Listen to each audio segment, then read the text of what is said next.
The dream of starting a business is something many of us cherish, but do you know the essential steps to take before diving into the world of entrepreneurship? Building a successful business requires time, patience, and proper planning. Many people feel confused about where to start and what to do, especially since launching a business can be a significant risk for beginners. In this insightful story, let's uncover the answers to these questions. Once upon a time in a bustling city, there lived a 25-year-old young man named Ethan. He worked in an office where flattery, blame shifting, and overtime were all too common. Recently, Ethan had been thinking about starting a business from scratch. However, like many others, he had no idea where to begin or what to do. One afternoon, while sipping coffee, Ethan remembered Mr. Simon, a middle-aged man from a nearby town who was deeply passionate about business. Mr. Simon had experience managing both product and service-based businesses, which greatly inspired Ethan. Believing he could learn invaluable lessons from Mr. Simon, he called him on a day off and set off on his motorbike to meet him. This marked a life-changing journey, as Ethan was determined to learn the essential steps to starting a business from scratch. Upon arriving at Mr. Simon's home, Ethan found him feeding his pet birds on the porch. It was a relaxed day for both of them. While sipping coffee together, Ethan expressed his desire to start a business, but admitted he didn't know how to avoid common mistakes. Knowing the high failure rate for new entrepreneurs, Ethan sought guidance from Mr. Simon. Impressed with Ethan's curiosity, Mr. Simon began, "There are 5 crucial steps to starting a business from scratch." He invited Ethan to join him on a trip to the seaside, where he was planning to launch a new venture. By demonstrating these steps in real-life scenarios, Mr. Simon hoped to help Ethan reduce risks and start confidently. Excited, Ethan accompanied him on the journey. The scenic environment and bustling coastline provided the perfect setting for their discussion. Pointing to several restaurants along the shore, Mr. Simon said, "I plan to open a restaurant here, but I've considered these 5 steps before making any decisions." Step 1. Define the type of business. Some businesses sell products, while others offer services. Some are conventional, while others are unique. This first step is crucial because knowing the type of business helps you evaluate its risks and benefits. Choose something you enjoy, because a lack of interest can lead to a loss of motivation and eventual failure. His simple explanation helped Ethan grasp the concept easily. Step 2. Conduct market research. Identify your target customers, business location, and competitors. For example, my seaside restaurant caters to tourists who love seafood. The busiest times are weekends, so ensuring adequate staff and a complete menu is crucial. Observe others. Why is someone successful and why is someone not? Factors like location, cleanliness, taste, and customer service play a significant role. Ethan found the concept of market research fascinating and realized how vital it is for a successful business launch. Step 3. List your strengths and weaknesses. Based on the first 2 steps, create a list of your business's strengths and weaknesses, Mr. Simon advised. For example, the location of my restaurant is not very strategic. To compensate, I'll use large, attractive signboards. Understanding strengths and weaknesses helps maximize advantages and minimize risks. Ethan nodded in agreement, feeling more confident about his plans. Step 4. Start without overthinking. Mr. Simon said firmly, "Don't overplan. Start as soon as possible. You'll only understand the true strengths and weaknesses of your business once you begin. Overplanning is pointless if it's not put into action." Ethan appreciated this practical advice, realizing that action was key. Step 5. Evaluate and improve. Evaluating your business's overall performance is crucial. Fix weaknesses and gradually enhance strength. If you don't have a mentor, look for guidance online. Many experienced individuals share their knowledge for free. Keep learning, stay active, and remember, you must make your parents proud and prove your critics wrong. Ethan felt deeply grateful for this wisdom. As a novice, he realized these 5 steps would help him reduce risks and avoid unnecessary failures. Inspired and motivated, he decided to apply these steps and confidently embark on his entrepreneurial journey. This story is a guide for anyone eager to start a business from scratch or recover from past failures. Whether your business is big or small, applying these 5 steps is essential. If this story has been helpful, don't forget to share it with others. Thank you for reading, and may you succeed in your entrepreneurial journey. Starting a business. Yeah. It's the big dream for so many people, isn't it? That promise of freedom, being your own boss. It really is. Yeah. But it's also terrifying. Yeah, absolutely. For every amazing success story, you hear about tons of ideas that just fizzle out. People get overwhelmed. They just don't know where to start. That paralysis is real. And it's understandable. I mean, we're talking about high-risk stuff here. Right. And you, our listener, you're probably looking for that shortcut, aren't you? The actionable steps that cut through the noise, Yeah. how to actually reduce that risk and feel genuinely informed, not just hyped up. Exactly. We need a clear path. And, well, our sources today actually give us a pretty great roadmap. It's built around this story of Ethan. He's 25, totally fed up with the office grind. Ah, yes. The classic scenario, overtime office politics. The whole deal. Blame shifting, sucking up to the boss. He just needed out, strategically out. And that desperation, or maybe motivation, led him to Mr. Simon. Now, this guy sounds like he's seen it all. Apparently so. Run both product businesses and service businesses. Successfully. So he's got that breadth of experience. Ethan wasn't just looking for, a pep talk. He wanted a formula, something concrete to avoid being one of those, 9 out of 10 startups that fail. That's exactly the mission for us today. We're pulling out Mr. Simon's 5 crucial steps. The core advice he gave Ethan. And what's great is he didn't just list them off, right? He used a real example. Yeah, he grounded it immediately. Right. Planning a brand new seaside restaurant, that makes it so much more practical, less abstract. Totally. That restaurant scenario forces you, Ethan, and you listening to think about real challenges. Staffing, busy seasons, competition right next door. It's not theoretical anymore. Okay, so let's unpack this. Mr. Simon starts right at the beginning, building the foundation, steps 1 and 2. Right. Step 1 seems almost too simple at first. Define the type of business. Okay. But you got to choose specifically. Is it product-based, service-based?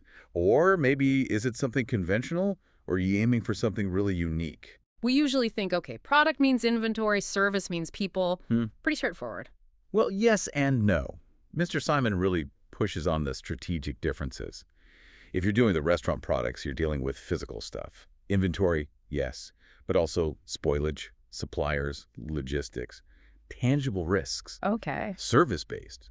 Your risk is all tied up in people. Your team's skills, their availability, their consistency. That's labor risk.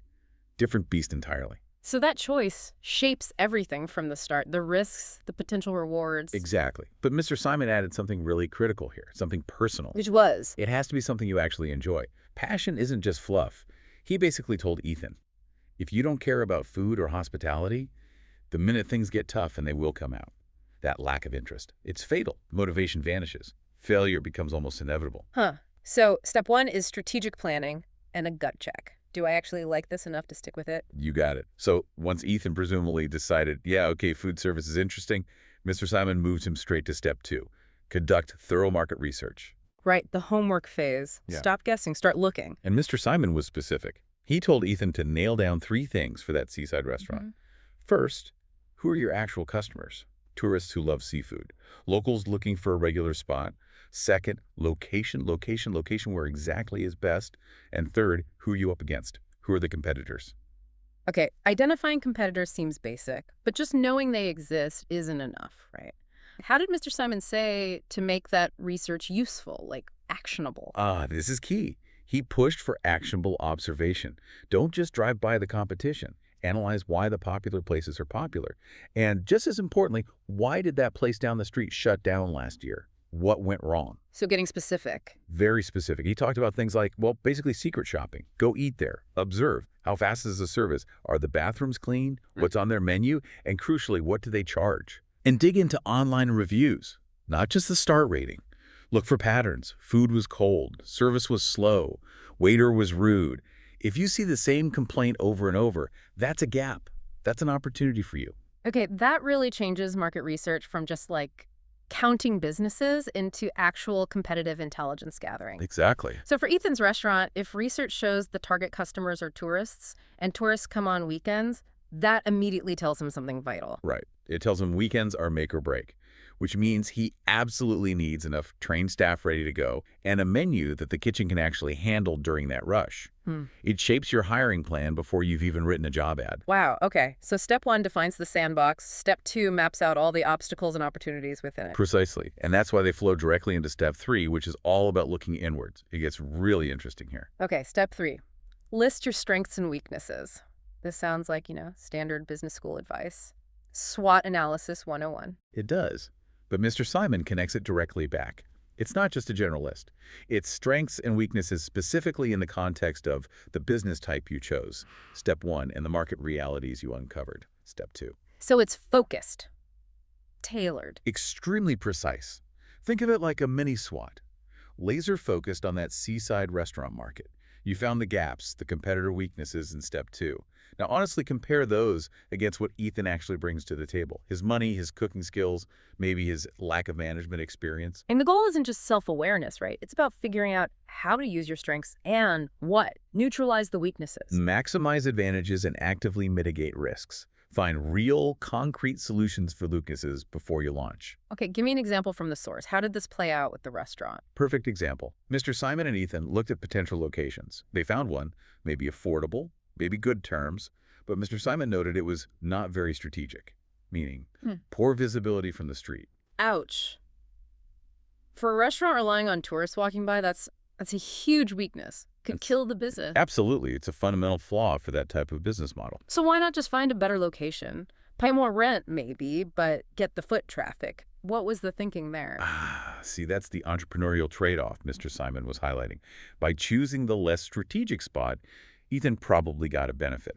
Maybe much cheaper rent or longer lease, better terms, a financial advantage. Okay, so accepting a known weakness. To capitalize on a known strength, saving money, reducing initial overhead, it's a calculated risk. So what was the mitigation? How did they compensate for the poor visibility? They didn't just hope people would find it. They planned a concrete countermeasure.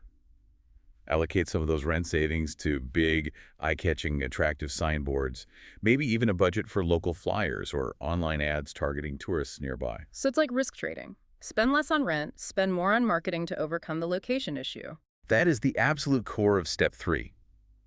Identify the specific weakness, poor visibility, and immediately plan a concrete, budgeted solution before day 1. It forces you, the listener, to ask, okay, I know my flaws, but can I actually design a workaround? Can I reallocate resources instead of just wishing the problem away? That's practical. Yeah. Okay, so you've defined the business, researched the market, assessed yourself honestly, and planned mitigations.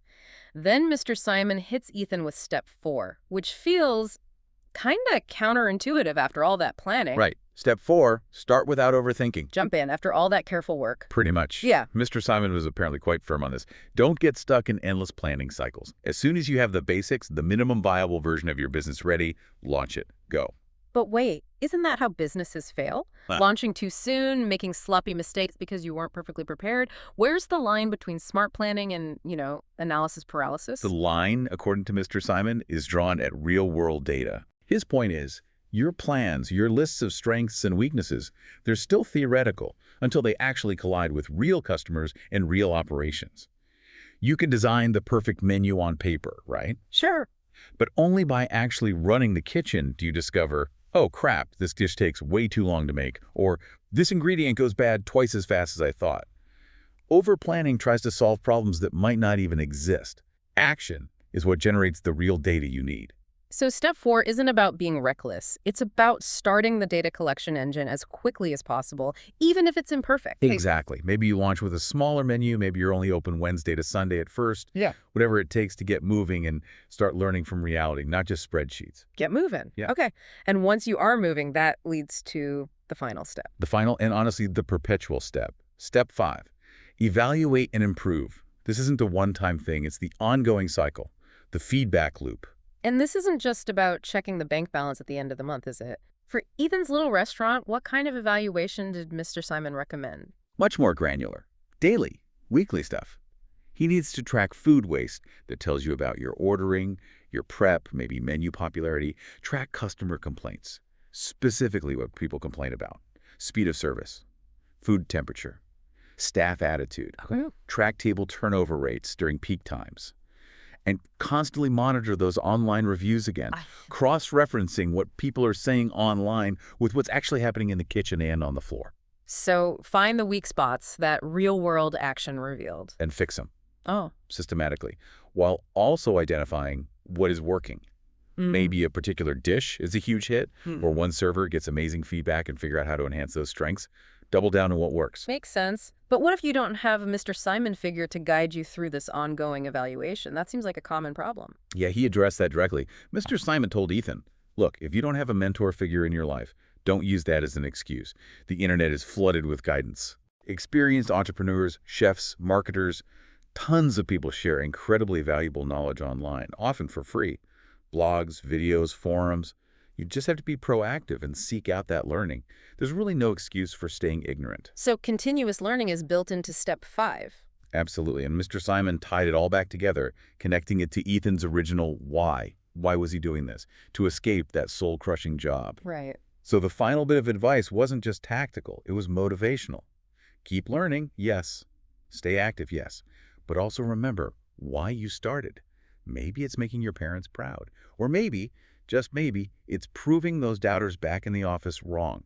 That internal fire. That intrinsic motivation seems key to pushing through the hard parts of step 5. It absolutely is. Yeah. Because step 5 will reveal painful truths. The market will give you tough feedback. If your why isn't strong, if the business doesn't connect back to that passion from step 1, that's when people quit. Okay. So, wrapping this up, what does this all mean for you, the listener? We started with that big, slightly scary dream of starting a business. That feeling of being overwhelmed, yeah. And we've distilled it, thanks to Mr. Simon's wisdom via Ethan, into these 5 concrete steps.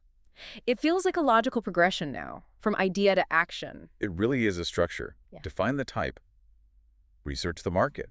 Assess your strengths and weaknesses. Take action. Continuously evaluate and improve. It's an operational manual, really, for the novice. It helps bypass that common trap of just planning forever. Or jumping in completely blind. It forces you to think about risk, about mitigation right from the start, whether your idea is big or small.